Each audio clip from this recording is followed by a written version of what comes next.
தேர்தலில் வெற்றி கொள்ளணும்ன்றதுக்காக பொய் சொன்னார்களா? உலகத்துக்கு காங்கிரஸ் விடுவிக்கப்பட்டு விட்டது என்றுதான் சொல்லுகிறார்கள் ஒழிய இந்த காணிகளை உடனடியாக திரும்பி தருவதாக என்பிபி அரசாங்கமும் எமது உறுதிக்காணிகள் எம்மிடம் தருவதற்கு இன்னும் என்ன தயக்கம் என்று எங்களுக்கு விளங்கவில்லை. வடக்கு கிழக்கு பொறுத்தளவில் அநேகமான காணிகள் பாதுகாப்பு படைகளினால் ஆக்கிரமிக்கப்பட்டுள்ள மக்களின் அறுதி உறுதி காணிகள். 500-3000 வீதம் பணத்தை செலவழித்து தான் அவர்கள் ஆஸ்பத்திரியை சென்றடையக்கூடும். முல்லைத்தீவு மாவட்டத்தில் ஏற்கனவே ஒரே ஒரு இராணுவ முகாம் இருந்தது. இப்போ 100 கணக்கில் இராணுவ முகாம்கள் இருக்குது. இந்த பால் நிறுவனத்தின் ஊடாக ஒரு முழுமையான ஒரு வெற்றி கிடைக்கும் என்று நம்பிக்கையோடு தொடர்ந்து நாங்கள் பால் நிறுவனத்தோடு பயணிக்கிறோம். மக்கள் அதில் வாழ்ந்தவற்ற பேர் விவரம் இதில் இருக்கின்றது. 1700 ஏக்கர் காணியை கடற்படை வச்சிருக்குது. அதில் நாங்கள் கேட்பது எங்கட துறைமுகத்தையும் நாங்கள் இருந்த குடியிருப்பையும். ஹாய், அனைவரும் எப்படி இருக்கீங்க? உறவுகள் அனைவருக்கும் இனிய வணக்கம். நான் சால். நாடளாவிய ரீதியில் 25 மாவட்டங்களில் இருந்தும் 50க்கும் மேற்பட்ட பொது அமைப்புகள் இணைந்து செயற்படும் ஓர் பலமான காணி உரிமைக்கான மக்கள் அமைப்பே இந்த பால் அமைப்பாகும். இந்த பாலுக்குள் உள்ள பல அமைப்புகள் என்பிபி அரசாங்கத்துடன் நெருங்கிய தொடர்பை கொண்டவை. அனுர அரசின் வெற்றிக்கு பாரிய பங்களிப்பை செய்தார்கள். அந்த வகையில் யாழ் மாவட்டத்திலும் மற்றும் ஏனைய மாவட்டங்களிலும் உள்ள காணி தொடர்பான பிரச்சனைகளை எதிர்நோக்குகின்ற மக்களின் சார்பாக மதிக்கத்தக்க மக்கள் பிரதிநிதிகளை ஒன்றிணைத்து கலந்துரையாடல் ஒன்றினை யாழ் பொதுசன நூலக கேட்போர் கூடத்தில் அண்மையில் நடத்தியது. இந்த வேளையில் கடந்த 35 வருடங்களாக வலிவடக்கு மக்களாகிய நாம் தொடர்ந்து ஏமாற்றப்பட்டு கொண்டிருக்கிறோம். எமது வெளிகாமம் வடக்கு மீள் குடியேற்ற சங்கமும் செயலற்று போய்விட்டது. அதன் தலைவர் குணபாலசிங்கம் அவர்கள் உட்பட காணி விடுவிப்புக்காக குரல் கொடுத்த பலர் தற்போது விண்ணுலகில். எனவே காணி, குறிப்பாக வெளிகாமம் வடக்கு காணி விடயத்தை கையில் எடுத்துள்ள இந்த பால் அமைப்பு பொறுப்பு வாய்ந்த மக்கள் பிரதிநிதிகளை தமக்குள் உள்வாங்கி முக்கிய சந்திப்பை நடத்தியுள்ளது. எனவே எமது மக்கள் பிரதிநிதிகள் என்ன சொன்னார்கள்? அதற்கு முதல் என்னுடைய சிஎன்எச் என்ற யூடியூப் சேனலை லைக் பண்ணுங்க, ஷேர் பண்ணுங்க, கமெண்ட்ஸ் பண்ணுங்க, மறக்காமல் சப்ஸ்கிரைப் பண்ணுங்க. அத்துடன் இந்த பால் அமைப்புக்கு நாம் அனைவரும் வடம் பிடித்து வலுச்சேர்த்து எமது காணிகளை மீட்போம். வாருங்கள், காணொளிக்கு செல்லலாம். நன்றி. வாழ்க வளமுடன். வணக்கம். நான் நாகமுத்து இன்பம். நான் யாழ் மாவட்டத்தை வசிப்பிடமாக கொண்டு இருக்கின்ற பொழுதிலும் பால் அமைப்பினுடைய வடமாகாண இணைப்பாளராக சேவையாற்றி வருகின்றேன். இந்த பால் அமைப்பானது கொழும்பை அலுவலமாக கொண்டு இயங்குகின்ற ஒரு அமைப்பு. இந்த பால் அமைப்பிலே 50க்கும் மேற்பட்ட பொது அமைப்புகள் ஒன்றிணைந்து இயங்குகின்றது. இந்த பால் அமைப்பு 25 மாவட்டங்களிலே தன்னுடைய சேவையை விஸ்தரித்து இருக்கின்றது. குறிப்பாக காணி உரிமைக்காக போராடுகின்ற மக்கள் நலன் சார்ந்து தன்னுடைய செயற்பாடுகளை பலப்படுத்தி வருகின்றது. அந்த வகையில் கடந்த 20ஆம் தேதி யாழ்ப்பாணம் நூல் நிலையத்தினுடைய கேட்போர் கூடத்தில் யாழ் மாவட்டத்திலே காணி தொடர்பான பிரச்சனையை எதிர்நோக்குகின்ற மக்கள் பிரதிநிதிகளை ஒன்றிணைத்து ஒரு கலந்துரையாடல் ஒன்றை நடத்தியிருக்கின்றது. அதன் பிரதிபலிப்பாக மாவட்டங்களுக்காகவும் அதே நேரத்தில் வடமாகாண ரீதியாகவும் ஒன்றிணைந்து செயற்படக்கூடிய குழு ஒன்றும் உருவாக்கப்பட்டிருக்கின்றது. அந்த அடிப்படையில் இந்த காணி உரிமைக்கான மக்கள் அமைப்புன்றது பால் அமைப்பு ஆக செயற்படுகின்றது. அதனுடைய விரிவான பேர் வந்து people's alliance for the right to land, அதாவது மக்கள் காணி உரிமைக்கான அமைப்பு. அப்போ அதை நாங்கள் சுருக்கமாக பால் என்ற பெயரில் பால் அமைப்பு என்று சொல்லி நாங்கள் சோட்டாக பாவிக்கின்றோம். இந்த அமைப்பு கடந்த பல வருடங்களுக்கு மேலாக இந்த யாழ் மாவட்டத்தில் மட்டுமில்லை, எங்களுடைய வடபகுதி மக்கள் எதிர்நோக்குகின்ற காணி பிரச்சனைகளுக்காக செயற்பட்டு வருகின்றது. 25 மாவட்டங்களுக்குள்ள குறிப்பாக வடக்கு கிழக்கு பிரதானப்படுத்தி அதனுடைய செயற்பாடுகள் அமைந்திருக்கின்றது. பல போராட்டங்களை அவர்கள் மக்கள் சார்ந்து முன்னெடுத்திருக்கின்றார்கள். அதே நேரத்தில் மக்களுடைய காணிகளை புள்ளிவிவர ரீதியாக தரவுகளை எடுத்து எத்தனை ஆயிரம் ஏக்கர் மக்களுடைய காணிகள் பாதுகாப்பு என்ற போர்வையிலே அபகரிக்கப்பட்டிருக்கின்ற தகவல்களை ஒரு நூல் வடிவிலே கூட அவர்கள் வெளியிட்டிருக்கின்றார்கள். இது இந்த பால் அமைப்பு வந்து இலங்கையை மையப்படுத்தியதாக மட்டுமில்லை, இந்த காணி பிரச்சனைகளை எதிர்நோக்குகின்ற வெளிநாடுகளில் இருக்கக்கூடிய அமைப்புகளோடும் அதனுடைய வலையமைப்பு வந்து விரிவடைந்திருக்கின்றது. அதாவது வெளிநாடுகளில் கூட காணி உரிமைக்காக போராடுகின்ற அல்லது அந்த தங்களுடைய காணிக்கு இருக்கக்கூடிய அச்சுறுத்தல்கள் அதிலிருந்து விடுபடக்கூடிய தேவைகளின் நிமித்தம் அங்கு போராடுகின்ற மக்கள் அமைப்புகளோடு இந்த பால் அமைப்பு வந்து ஒரு பரந்து விரிந்த வலையமைப்பாக இருக்கின்றது. அந்த வகையில் இந்த எங்களுடைய பிரதேசத்தில், எங்களுடைய வடகிழக்கு தமிழ் பிரதேசத்தில் காணி உரிமைக்காக, அதாவது அரசாங்கத்தினால நேரடியாகவோ அல்லது மறைமுகமாகவோ அல்லது அபிவிருத்தி என்ற போர்வையிலையோ அபகரிக்கப்பட்ட மக்களுடைய காணிகளை மீளப்பெறுவதற்கான ஒரு செயற்பாடுகளை சர்வதேச பலத்தோட கூட நாங்கள் அதுக்கு எதிரான செயற்பாடுகளை செய்யக்கூடிய ஒரு வலையமைப்பு இந்த பால் அமைப்புகளால் உருவாக்கப்பட்டிருக்கின்றது. வானவடியால் அது எங்களுக்கு ஒரு நம்பிக்கை தரக்கூடிய ஒரு அமைப்பாக இருக்கின்றது என்பதை எங்களுடைய பிரதேசத்து மக்கள் விளங்கி கொண்டு அவர்களுடைய இந்த வரவை, அவர்கள் இங்கே வருகை தந்திருக்கின்ற இந்த சந்தர்ப்பத்தை சரியாக பயன்படுத்தி எங்களுக்கு இருக்கக்கூடிய அரசியல் மற்றும் பாதுகாப்பு அச்சுறுத்தல்களுக்கு ஈடு கொடுக்கக்கூடிய வகையில் இந்த ஜனநாயக வழியில் போராடுகின்ற ஒரு சர்வதேச பலம் பெற்ற ஒரு அமைப்போடு நாங்கள் இணைந்து போராடுவது என்பது எங்களுக்கு பாதுகாப்பும் அதே நேரத்தில் ஒரு நம்பிக்கை தரக்கூடிய ஒரு அமைப்பாகவும் அது இருக்கின்றது. ஆகவே மக்கள் நம்பிக்கையோடு அவர்களுடைய வரவை சரியாக பயன்படுத்த வேண்டும் என்றுதான் என்னுடைய கருத்தாக இருக்கின்றது. எங்களுக்கு எத்தனையோ சந்தர்ப்பங்கள் கிடைக்கின்ற வேளைகளிலெல்லாம் நாங்கள் தூங்கிக் கொண்டு இருந்துட்டு பிறகு பதவாயத்து எழுமுறாக்கத்தான் நாங்கள் இருக்கிறோம். ஆகவே எங்களை தேடி சந்தர்ப்பங்கள் வருகின்ற பொழுது அதை நாங்கள் சரியாக பயன்படுத்தணும்.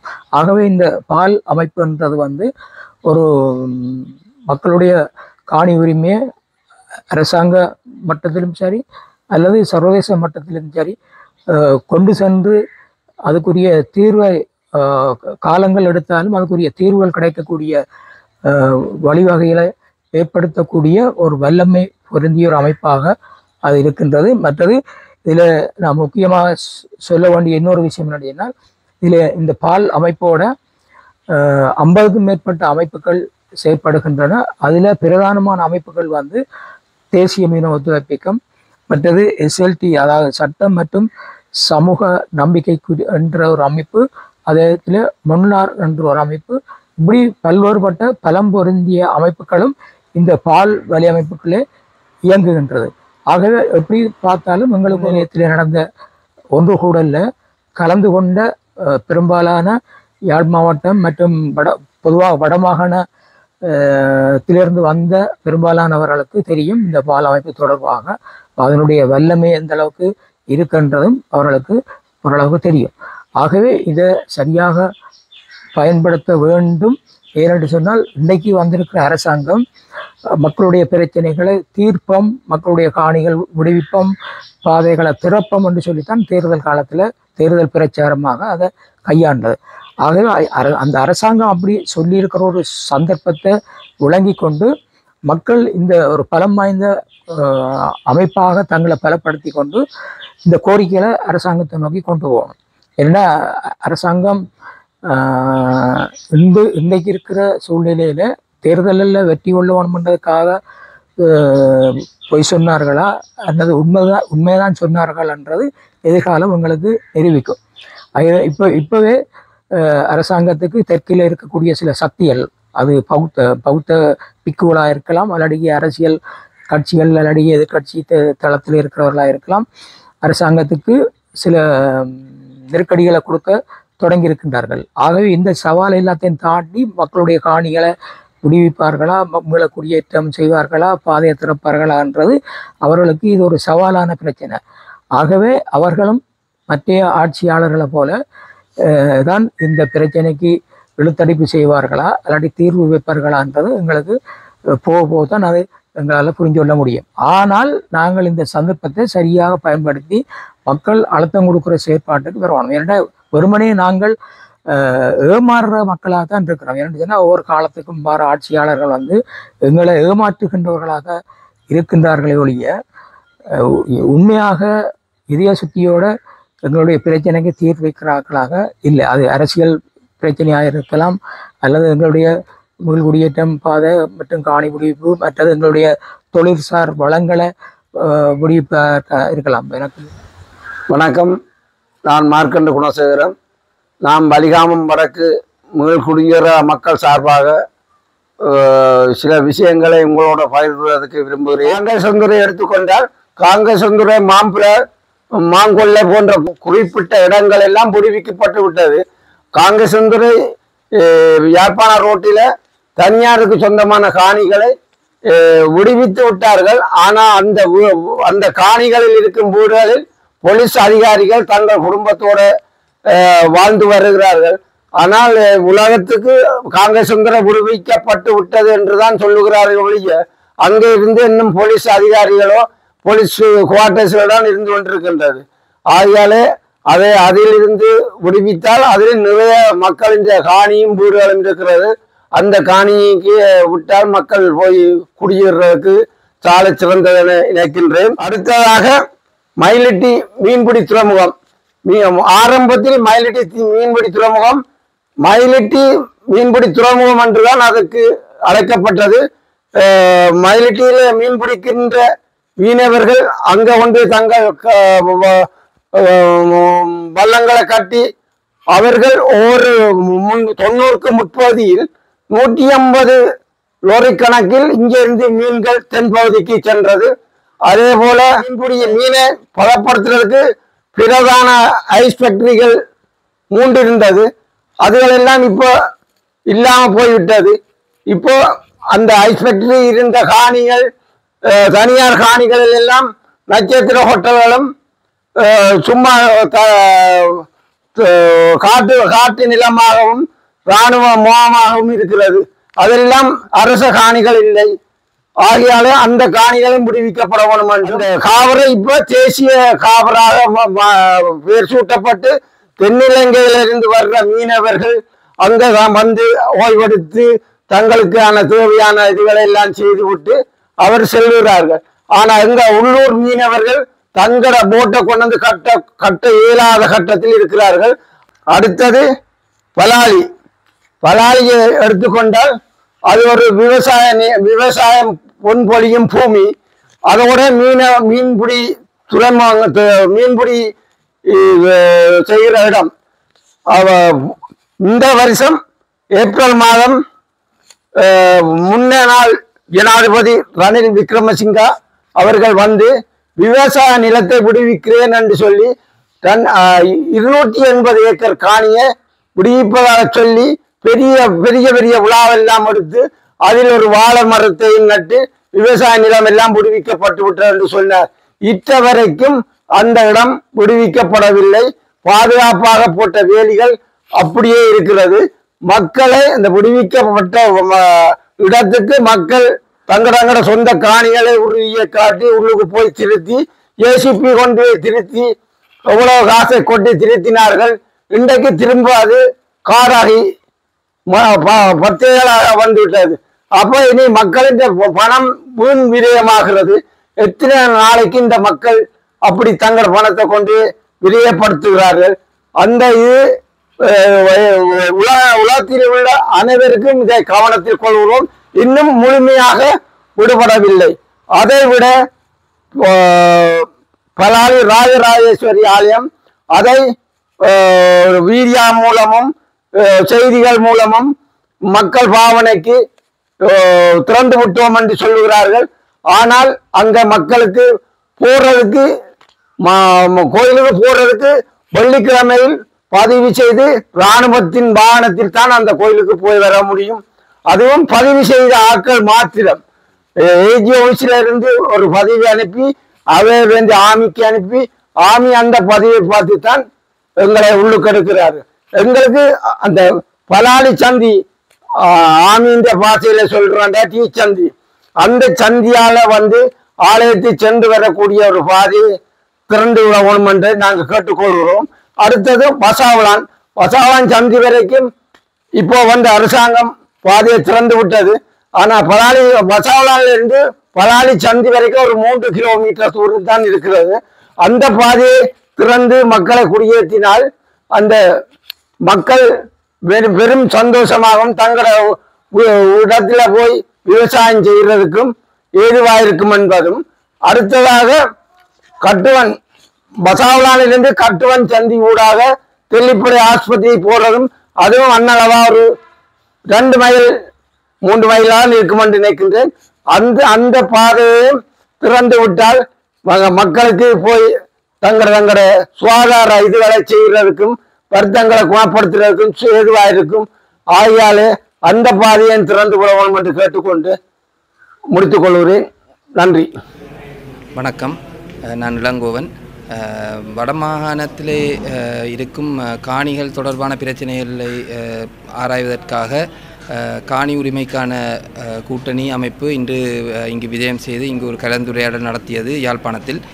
இதில் முக்கியமாக தற்போது வடமாகாணத்தில் இராணுவம் சுவீகரித்த காணிகள் மற்றும் வேறு திணைக்களங்கள் அமைச்சுகளால் சுவீகரிக்கப்பட்ட காணிகள் தொடர்பான பிரச்சனைகள் வந்து முக்கியமாக முன்வைக்கப்பட்டது.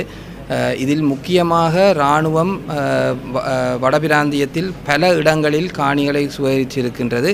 இந்த காணிகளை வந்து உடனடியாக திரும்பி தருவதாக என்பிபி அரசாங்கமும் ஜனாதிபதி அனுரகுமார திசாநாயக்கவும் அவர்களுடைய தேர்தல் பிரச்சாரங்களின் நேரத்தில் அவர்கள் கூறியிருந்தார்கள்.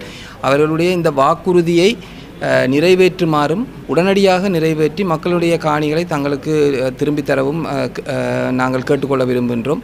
இங்கிருக்கும் பொதுமக்கள் அனைவரும் அதைத்தான் வலியுறுத்தினார்கள். கட்சி பேதமின்றி இந்த கோரிக்கையை நாங்கள் வைத்திருந்தோம். அதே நேரத்தில் வந்து ஏனைய பிரச்சனைகள், அதாவது தையட்டில் இருக்கும் சட்டவிரோத விகாரை தொடர்பாகவும், அதே நேரத்தில் வேறு பகுதிகளில் அபிவிருத்திக்காக மக்களுடைய காணிகளை வந்து முறையற்ற முறையில் வந்து அரசாங்கம் சுயருக்கு முற்படுவதும் தனியாருக்கு வழங்க முற்படுவதையும் வந்து எதிர்த்தும் இந்த கூட்டத்தில் கருத்து தெரிவிக்கப்பட்டது. அது தொடர்பாகவும் வந்து வடமாகாண ரீதியாக தொடர்ச்சியான நடவடிக்கைகள் எடுப்பதாக இந்த கூட்டணி ஊடாக வடபிராந்தியத்தில் இருக்கிற அமைப்புகள் சேர்ந்து நாங்கள் அதை முன்னெடுப்போம். நன்றி. அனைவருக்கும் வணக்கம். நான் சுகுமாரி சாருஜன், யாழ்ப்பாணம் தையீட்டியை சேர்ந்த நான். இப்போ நாங்கள் இந்த இடத்துக்கு ஒன்று கூடி வந்திருக்கிறோம். என்ன காரணத்துக்காகண்டா, இப்போ பரவலாகவே வடமாகாணம் கிழக்கு மாகாணங்களில் அரசாங்கத்தால் இராணுவத்தால் ஆக்கிரமிக்கப்பட்ட பல காணிகள் ஆயுதம் மௌனிக்கப்பட்டு 15 வருடங்களாகியும் இன்னமும் விடுவிக்கப்படவில்லை. இதற்காக நாங்கள் கடந்த அரசாங்க ஆட்சி காலங்களிலும் பல்வேறு வகையான போராட்டங்களிலும் ஈடுபட்டு வேறு வகைய கடிதம் மூலமாக சம்பந்தப்பட்ட அதிகாரிகளுக்கும் தெரிவிக்கப்பட்டும் எந்தவித பலனும் ஏற்படாத விடத்து இப்போது வந்திருக்கும் ஆட்சி மாற்றத்திற்கு இணங்க நாங்கள் மீண்டும் அதுகளை வலியுறுத்த வேண்டும் என்று இன்று நாங்கள் ஒன்று கூடியிருக்கிறோம். அந்த வகையில் தையிட்டியை பொறுத்த வரைக்கும் பல காணிகள் முப்படையினராலும் ஆக்கிரமிக்கப்பட்டிருக்கும் அதே வேளையில் அதற்கு ஒருபடி மேலே சென்று மதத்தின் பேரிலால் பாரிய ஆக்கிரமிப்பு ஒன்று நடைபெற்று வந்திருக்கிறது.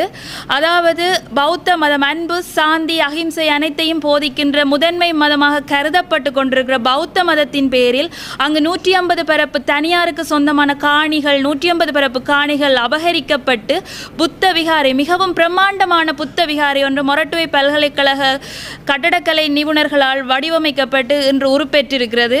அதற்கு நாம் பாதிக்கப்பட்ட மக்கள் சார்பில் எந்த ஆர்ப்பாட்டங்களை மேற்கொண்ட போதிலும் அது முப்படையினரின் ஆசியுடனும் பலத்த பாதுகாப்புடனும் அரசாங்கத்தின் அனுசரையுடனும் எந்தவித தங்குதடையும் இல்லாமல் அங்கு பூஜை வழிபாடுகள் நடைபெற்று வருகின்றது. நமக்கு மிகுந்த மனவேதனையும் மன உளைச்சலையும் காழ்ப்புணர்ச்சியையும் தான் ஏற்படுத்துகின்றது. அந்த வகையில் எமது தையிட்டி விகாரை பிரச்சனை எங்களுக்கு வெகு சீக்கிரமே ஒரு முடிவுக்கு வர வேண்டும் என்றும், அத்தோடு வலிவடக்கில் பல நூற்றுக்கணக்கான ஏக்கர் காணிகள் கடற்படையினர் வசமும் இராணுவத்தினர் வசமும் இன்னமும் பிடியில் இருக்கின்றன. கடந்த ரணில் ஆட்சி காலத்தில் விடுவிக்கப்பட்ட எத்தனையோ ஏக்கர் காணிகள் பலாலியில் விடுவிக்கப்பட்டும் இன்னமும் முழுமையாக மக்களின் பாவனைக்கு கையளிக்கப்படாத நிலையில் இன்னமும் இராணுவ பாதுகாப்புடன் தான் மக்கள் பதிவுகளை மேற்கொண்டு உள்ளே சென்று தமது வேலைகளை செய்யக்கூடிய நிலைமை வருகிறது. இந்த நிலையில் மக்கள் எவ்வாறு துணிந்து அந்த காணிகளுக்குள் சென்று தமது விவசாய நடவடிக்கைகளை மேற்கொள்ள முடியும்? பகலில் அவர்கள் சென்று விவசாயங்களை மேற்கொண்டு வருகின்ற பொழுது இரவில் அங்கு கால்நடைகளும் கட்டாக்காலி நாய்களும் இராணுவத்தினரும் தொல்லையால் எமது பயிர்கள் அழிக்கப்படுகின்ற ஒரு சூழ்நிலை தான் உருவாகும். இவ்வாறு இருக்கையில் எமது காணிகளை எம்மிடம் தருவதற்கு என்ன தயக்கம்? இதற்கு ஏதாவது நாணய நிதி பற்றாக்குறை இருக்கிறதா? வெளிநாட்டு முதலீடுகள் அவசியமா? அந்நிய செலாவணி தேவையா? எதுவுமே தேவையில்லை. எமது உறுதிக்காணிகள் எம்மிடம் தருவதற்கு இன்னும் என்ன தயக்கம் என்று எங்களுக்கு விளங்கவில்லை. அத்துடன் தற்போதைய அரசாங்கம் நாட்டை பொருளாதார ரீதியில் நிமித்த வேண்டும், அபிவிருத்திகளை செய்ய வேண்டும் என்று பலத்த முனைப்பு காட்டுகிறது.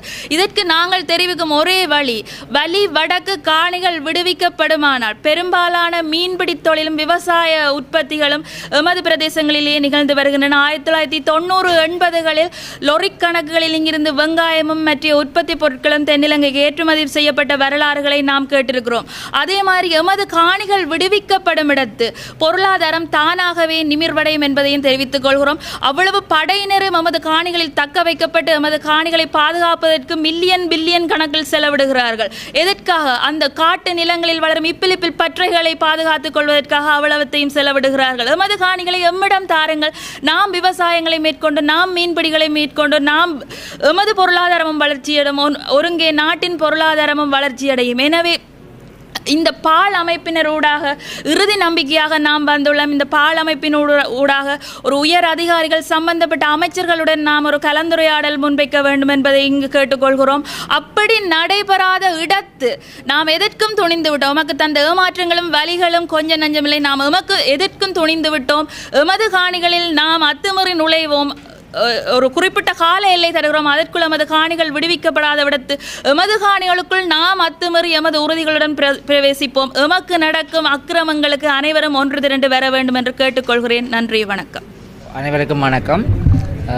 வடக்கு மாகாண ரீதியாக காணி உரிமைக்கான ஒரு மக்கள் அமைப்பின் ஒரு மக்கள் எதிர்கொள்கிற காணி பிரச்சனை, வடக்கு மாகாணத்தில் மக்கள் எதிர்கொள்கிற காணி பிரச்சனை சம்பந்தமாக நாங்கள் ஆராயப்பட்டது. அந்த வகையில் வடக்கு கிழக்கு பொறுத்தளவில் அநேகமான காணிகள் பாதுகாப்பு படைகளினால் ஆக்கிரமிக்கப்பட்டுள்ள மக்களின் அறுதி உறுதி காணிகள். அந்த வகையில் நாங்கள் சொல்கிறோம், யுத்தம் முடிஞ்சு 15 வருஷம் கடந்தும் இன்றைக்கு கிட்டத்தட்ட இலங்கையின் இராணுவ வீதத்தில் 16 டிவிஷன் இராணுவம் வடக்கிலையும் கிழக்கிலையும் தான் இருக்கின்றது. அப்போ அந்த இராணுவங்களை அந்த இடங்களிலிருந்து அகற்றினாலே மக்களின் காணி பிரச்சனைகள் இலகுவாக தீர்க்கப்படும். குறிப்பாக சொல்லப்போனால் யாழ் மாவட்டம் 1025 சதுர கிலோமீட்டர் பரப்பளவு. அந்த பரப்பளவில் அநேகமாக யாழ்ப்பாணம் மாவட்டத்தில் உள்ள 15 பிரதேச பிரிவுகளில் இராணுவ முகாம்கள் இருக்கின்றன. அந்த முகாம்கள் உடனடியாக மக்களின் காணிகளிலிருந்து அகற்றப்பட வேண்டும். மக்களின் துறைமுகங்கள், மீன்பிடி துறைமுகங்கள் இராணுவ வசம் இருக்கின்றது. அந்த துறைமுகங்கள் விடுவிக்கப்பட்டு மக்கள் சுதந்திரமாக தொழில் செய்ய வேண்டிய உருவாக்க வேண்டும்.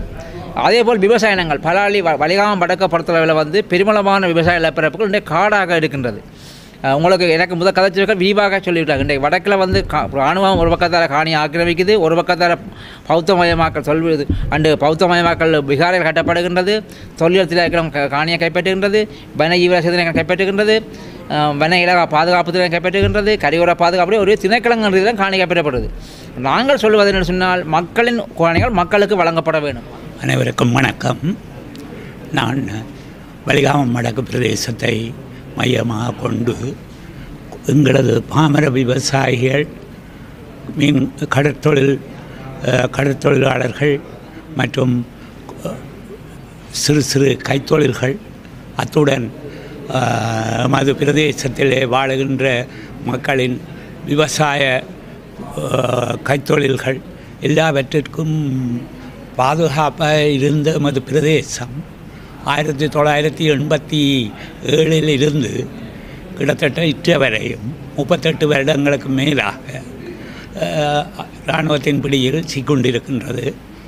இந்த பிரதேசங்களிலே உண்மையாக சொல்ல போனால் நான் இப்பொழுது மயிலட்டி பிரதேசத்தை எடுத்துக்கொண்டோம்னா அங்கே மீன்பிடி துறைமுகம், அங்குள்ள ஐஸ் ஃபேக்ட்ரி, அங்குள்ள மீனை ஏற்றுமதி செய்த 8-9 முதலாளிமார்களினுடைய பொருளாதாரம், அதை விட அங்குள்ள மீன்பிடி தொழிலை மேற்கொண்ட மீனவர்களின் வளர்ச்சியின் வீழ்ச்சி எல்லாவற்றுக்கும் அப்பால் அதோ கிராமத்தோடு இணைந்த பலாலி பிரதேசத்தில் உள்ள சர்ச் ஆலயங்கள், தேவாலயங்கள், சைவாலயங்கள், அதை விட எங்களுக்கு பாரியொரு வீழ்ச்சி என்னென்றால் எங்களின் பாதையை மெயின் பாதையை அவர்கள் துண்டித்ததால் பருத்தித்துறையில் உள்ள மக்கள் சாவச்சேரிக்கோ அல்லாட்டி மூளாய்க்கோ அல்லாட்டி கார்னவருக்கோ யாழ்ப்பாணத்துக்கு வருவதென்றால் பெரிய சுற்றித்தான் அவர்கள் போய் சேருகின்றார்கள். அவர்கள் இந்த பொருளாதாரத்தில் பாரிய வீழ்ச்சி ஏற்படுது.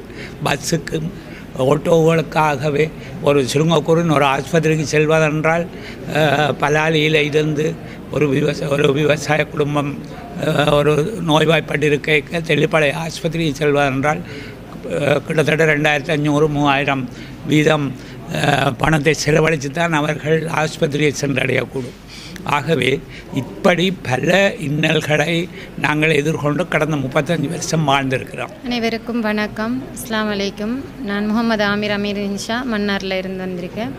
என்னென்னு சொன்னால் இந்த 90ஆம் ஆண்டுக்கு பிறகு காணி பிரச்சனை மன்னார் மாவட்டத்தில் அதிகரித்து கொண்டு வருகின்றது. இதுக்கு 90 பிரச்சனைக்கு பிறகு இருந்தபோதும் தற்போதும் கூடுதலாகவே அதிகரித்து கொண்டு வருவதால் இதில் முதலாவது வடமாகாணத்தை பொறுத்தவரையில் ஆக கூடுதலாக காணிகள் எல்லா காணிகளும் எல்லா மத மக்களுடைய காணிகளும் அபகரிக்கப்பட்டது. இருந்த போதிலும் ஒரு முஸ்லீம் மக்களின் ஒரு முழு கிராமம், அதாவது 36.75 ஏக்கர் காணி இந்த முழுமையாக அபகரிக்கப்பட்டு கடற்படை வசம் கையளிக்கப்பட்டிருக்கு. அவங்க அந்த காணிகளை தன்வசம் கைப்படுத்தி நாங்கள் இதுக்காக வேண்டி கூடுதலாக தொடர்ச்சியான போராட்டங்கள் 3 மாத அளவில் நாங்கள் மேற்கொண்ட போதிலும் அது விடுவிக்கப்படாத நிலையில் முதல் கட்டமாக ஒரு சிறிய பாதையாக அவங்க அமைக்கப்பட்டிருந்து ஒரு சிறிய தகர கதவினால் அவங்களோட நுழைவாயில் அமைக்கப்பட்டிருந்தது. தற்பொழுது ஒரு அரண்மனைக்கு எவ்வாறு நாங்கள் ஒரு அரண்மனையை நாங்கள் உள்செல்வோமோ அந்த அளவுக்கு அவங்களுடைய அந்த நுழைவாயில் அங்கே அமைக்கப்பட்டிருக்கு. அத்தோடு கொண்டச்சிக்குடா, முள்ளிக்குளம், சன்னார் போன்ற கிராமங்கள் மன்னார் மாவட்டத்தில் காணிகள் கடற்படை கைவசம் உள்ளது. அதையும் தாண்டி தற்பொழுது அபிவிருத்தி என்ற பெயரில் வீதி, அவங்களோட தொழிற்சாலைகள் ஒவ்வாறான இதுகளுக்கு இந்த காணிகளை மக்களோட காணிகளை அபகரித்து தொடர்ந்துமே சில இடங்களில் காணி அபகரிப்பு விடுவிக்கப்பட்டிருந்தாலும் தற்பொழுது மன்னார் மாவட்டத்தில் காணி அபகரிப்பு கூடிக்கொண்டே இருக்கிறது. வீதி அபிவிருத்திக்கென மக்களுடைய காணி எடுக்கிறாங்க. மணல் அகழ்வு, காற்றாலை, மன்னார் தீவில் இந்த மணல் அகலும் காற்றாலைக்காக வேண்டி தனியாருக்கு காணிகளை விற்கப்பட்டு காணி அபகரிக்கப்பட்டிருக்குது. இதையும் தாண்டி எங்களுக்கு முழுமையாக எல்லா பிரதேசங்கள்லேயும் காணிகள் தற்பொழுது கூடுதலாக அபகரிக்கப்பட்டு கொண்டே வந்திருக்கு. தொடர்ச்சியாக நடந்து கொண்டே இருக்கிறது, நிறுத்தப்படவும் இல்லை. இதற்கான போராட்டங்கள் பல வகையில் நாங்கள் மேற்கொண்டிருந்தாலும் இதுவரையில் எந்த விதமான எங்களுக்கு ஒரு முழுமையாக எந்த விதமான ஒரு தீர்வுமே கிடைக்கப்பெறவில்லை. இதுக்கு முதல்ல இருந்த அரசாங்கம் இருந்தாலும் சரி, வேறு நிறுவனங்கள்டையும் நாங்கள் தொடர்ச்சியாக போராட்டங்களையும் எங்களுக்குரிய காணியை ஏனென்றால் முழுமையாக எங்களுக்கு ஒரு சிறு அளவு கூட ஒரு ஒரு பேஜஸ் அளவு கூட எங்களுக்குரிய காணி இல்லை. எங்களோட முழு ஊருமே வந்து அவங்களோட கட்டுப்பாட்டு கீழே இருக்குது சிலாவத்துறை கிராமம். நாங்கள் சிலாவத்துறை கிராமத்துக்கு உள்நுழைவதாக இருந்தாலும் சரி, சிலாவத்துறை கிராமத்தை விட்டு வெளியேறுவதாக இருந்தாலும் கடற்படையும் அவங்களோட அனுமதியோடு தான் நாங்கள் அதன் உள்ள நுழையணும். அவங்களோட அனுமதியோடு தான் நாங்கள் வெளியில் போவோம். இவ்வாறு நாங்கள் பல சிரமங்களை மேற்கொண்டு வருகிறோம். மையவாடிக்கு போகும் பாதையை வந்து ஆமியால் வந்து அந்த பாதையை வந்து அடைச்சி வச்சுருக்காங்க. நாங்கள் 20 மீட்டர் மையவாடி பள்ளிவாசலிருந்து மையவாடிக்குள்ளே போக வேண்டிய இடத்துல இப்போ தற்போது வந்து 100 மீட்டர் 150 மீட்டர் வந்து நாங்கள் போகிறோம். அதை விட சிலாவத்துறை கிராமத்தில் இருக்கிற போலீஸ் ஸ்டேஷன் வந்து போலீஸ் நிலையம் வந்து 90க்கு முதல்ல இருந்த ஒரு தாய்மார் கழகத்தை வந்து தாய் சேய் நிலையத்தை வந்து அபகரித்து வச்சுருக்காங்க. இதையும் தாண்டி வந்து நாங்கள் தற்பொழுது நிறைய பிரச்சனைகள் எதிர்கொள்கிறோம். பெண்கள் வந்து நாங்கள் இரவில் நடமாடுறதா இருந்தாலும் அந்த ஆமி கேம்பில் இருக்கிற அந்த நுழைவாயில் அதில் ஆமி படை நிற்கும், அடுத்தது வந்து நேவி நிற்கும். இவ்வாறான தடைகளை தாண்டி தான் நாங்கள் அந்த இடங்களுக்கு போக வேண்டியது.